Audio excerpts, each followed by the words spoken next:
السلام عليكم ورحمة الله تعالى وبركاته. الإخوة الأخوات، فيديو جديد. اليوم هي الأربعاء.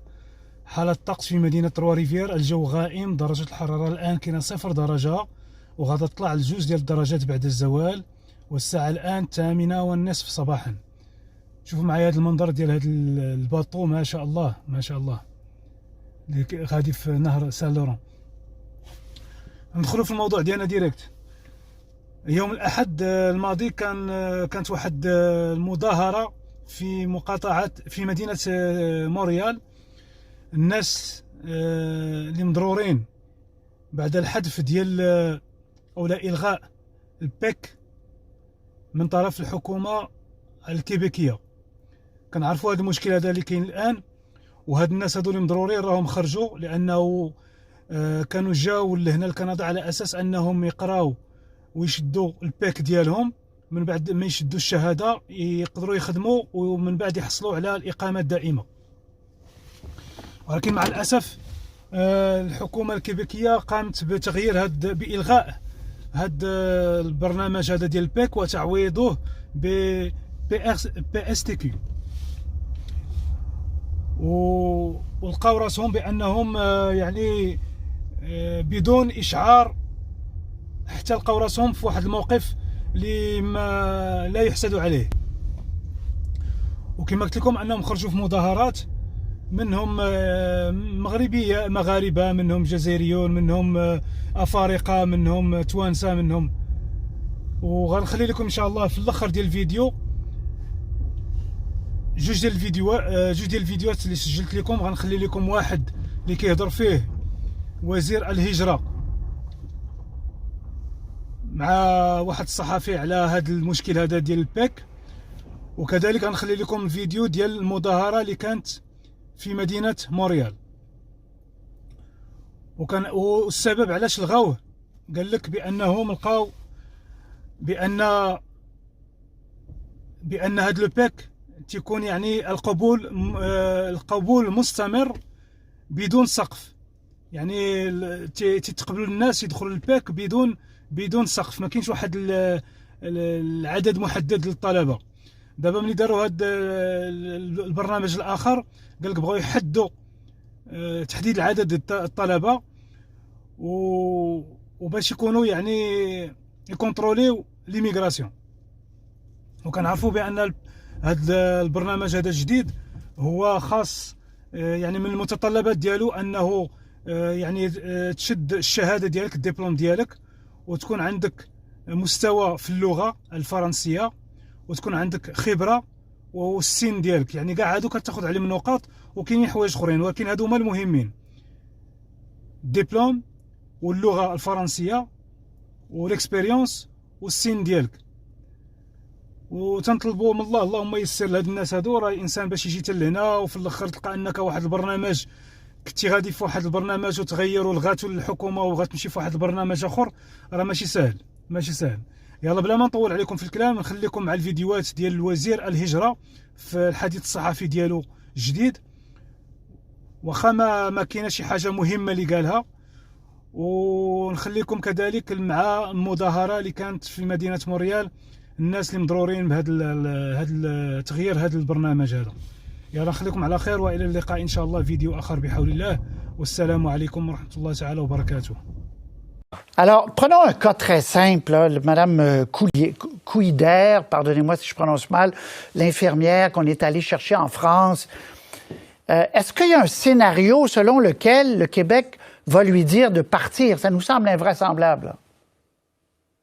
Ça me semble aussi invraisemblable, M. Roy, puisque dans le nouveau programme de sélection des travailleurs qualifiés, bien, il y a le volet 3 qui s'appelle profession réglementée, et ça s'adresse justement à des gens qui travaillent, sont ici, ont le diplôme reconnu puisqu'ils travaillent selon une profession réglementée, donc parrainés par un autre professionnel, comme dans le cas des infirmières, parlent le français.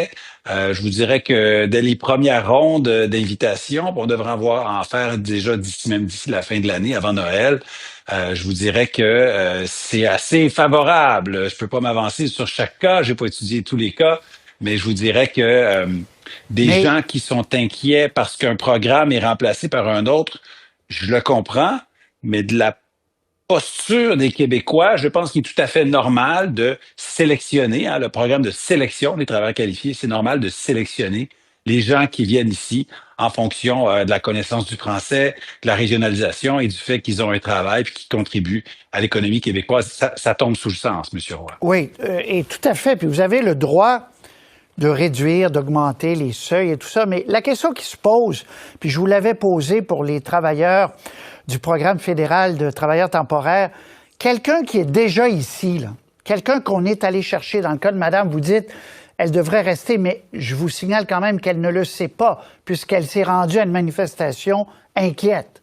Donc, il doit y avoir un flou qui inquiète beaucoup de monde, n'est-ce pas? Ben, c'est possible, avant de recevoir la réponse, qu'on soit inquiet, comme un étudiant de cégep qui veut entrer à l'université. Il a beau avoir le meilleur dossier de candidature, les meilleures notes. À un moment donné, on envoie, puis on attend la réponse. Et je comprends que c'est pas un moment qui est intéressant, mais c'est normal dans la mesure où on a une capacité d'accueil qui n'est pas infinie. D'avoir un nombre qui respecte notre capacité d'accueil, considérant notre capacité à loger les gens, à les accueillir dans le marché du travail, à les soigner, à scolariser leurs enfants, ben c'est normal d'avoir des nombres qui soient raisonnables. Puis Oui, une fois qu'on a des oui, nombres qui oui. sont raisonnables, c'est normal de sélectionner des gens en fonction de leur connaissance du français, du fait qu'ils travaillent, qu'ils sont ici sur le territoire québécois. Et sans exclure que des gens vont être sélectionnés dans le Grand Montréal, évidemment, mais de prioriser la régionalisation, puisque d'ailleurs, c'est une recommandation du commissaire à la langue Ouais. française qui a dévoilé une étude la semaine dernière qui disait que c'est la meilleure façon, pas seulement de franciser les gens, mais de les intégrer à la culture, à la nation québécoise. Donc, c'est ce qu'on va faire avec le OK. programme de sélection des Mais, travailleurs québécois. Justement, choisir des gens qui sont ici. On ne parle pas d'aller chercher des gens ben à voilà! l'extérieur. On veut prioriser les candidatures de gens qui travaillent au Québec. Ben, c'est exactement ce que je vous dis. Ces gens-là sont déjà Voilà. ici. Qu'on réduise les seuils, ce sera un débat politique, puis les gens décideront. Puis vous avez le droit, comme gouvernement, de dire désormais, on fera ceci, cela. Il y a pas de souci. Mais des gens qui sont ici, à qui on a dit le PEC va vous permettre dans un an et demi, 2 ans, de devenir, de demander votre citoyenneté permanente, et qu'on change les règles, c'est c'est ça qui inquiète du monde, là.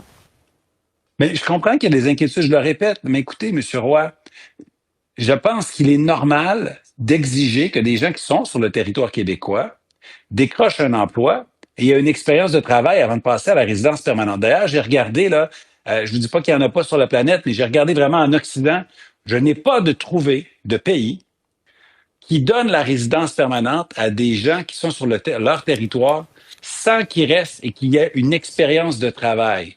Très souvent, les gens dans tous les pays ont un système équivalent à celui qu'on est en train d'implanter, un système de points où on veut que les gens s'établissent dans certaines régions, apprennent la langue, Bon, décrochent un OK, emploi et que leur dossier de candidature implique une expérience de travail pertinente. OK. Et il faut aller dans cette direction-là. Le fameux PEC, là, le statu quo, ben, il y avait 60% des gens dans le PEC diplômé qui s'installaient à Montréal. Ça favorise pas vraiment, je vous dirais, la régionalisation de l'immigration.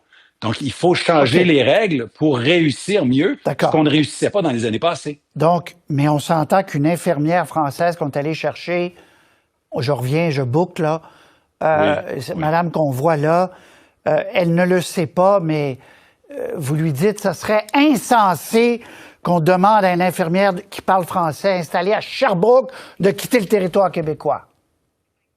Ben écoutez, il faut qu'elle dépose son Ben, dossier j'imagine de qu'elle a tout fait ça, candidature, oui. mais dans la mesure où on a les informations, vous et moi, là, enfin, je vous dirais, c'est le type de candidature pour lesquelles je ne vois pas à court terme de décision négative. Quelqu'un qui a son permis de l'ordre professionnel, qui OK, travaille, qui parle français, dans une profession réglementée, en pénurie de main-d'œuvre, avec un seuil, oui, qui est réduit cette année, mais qui est quand même à presque 29 000 d'accord. travailleurs économiques qu'on va sélectionner cette année. Je ne vois pas de scénario dans OK. lequel ce type de candidature n'est pas retenu, M. Roy. Dernière question, Monsieur le ministre. Les Ukrainiens, Ukrainiennes, on a vu d'autres exemples.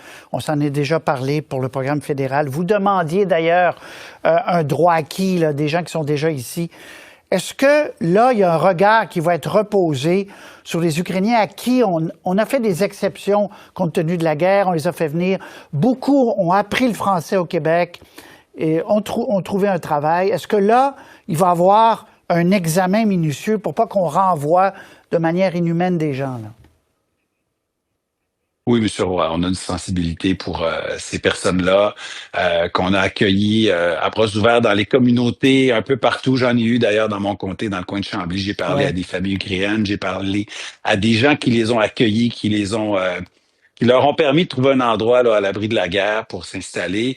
La francisation est un enjeu quand on passe de l'ukrainien, mais c'est remarquable de voir les progrès qu'ils ont faits. Exact. C'est sûr qu'on a une sensibilité pour ces personnes-là. Bon, on va suivre ça ensemble. Jean-François Roberge, merci de nous avoir parlé en direct. Merci. Au revoir. Merci, Bonne soirée au tout le revoir, à monde. la prochaine. Ils veulent mettre des visages, des voix sur les milliers de parcours en immigration. Appelé, il est venu me chercher en France pour venir travailler ici. Comme Sabrina Couider, infirmière recrutée par le Québec, avec la promesse de pouvoir rester ici après 2 ans d'expérience de travail. Brutalement, on décide de fermer le PEC et là, c'est tous nos espoirs en fait qui s'effondrent. Le PEC, le programme de l'expérience québécoise, c'est un peu la voie rapide pour l'accès à la résidence permanente, mais la CAQ l'a aboli. À Québec aussi, ils ont manifesté. Ce restaurateur est venu soutenir une collègue apprenti-chef. C'est la relève, puis on est dans des situations un peu délicates présentement. Délicate et angoissante pour ce groupe de préposés aux bénéficiaires venus de Tunisie et d'Algérie qui craint des représailles. On se retrouve désorienté, on mange pas, on dort pas. Ils nous ont vendu du rêve. Le gouvernement a mis sur pied un autre programme, celui de sélection des travailleurs qualifiés, le PSTQ, qui octroie des points aux candidats selon leur emploi, leur région, leur âge et autres critères. Je suis ukrainienne, je viens ici à cause de la guerre. Maria Kolosova redoute de devoir se déraciner à nouveau. J'ai déjà compté mes points sur le PSTQ. Ça me donne aucune chance de rester. Le Parti libéral et Québec solidaire demandent aussi, comme les manifestants, une clause de droit acquis. Mais pour les gens qui sont déjà ici depuis des années, est-ce qu'on peut, s'il vous plaît, réouvrir le PEC et traiter leur dossier? Ça m'apparaît être un minimum d'humanité. Ce sont nos meilleurs exemples d'intégration. Le ministre, encore une fois, rate sa cible. Mais Jean-François Roberge ferme la porte. Il faut changer les règles pour réussir mieux ce qu'on ne réussissait pas dans les années passées. L'abolition du PEC survient au moment où le gouvernement veut réduire ses seuils d'immigration à 45 000 en 2026 au lieu de 60 000 cette année.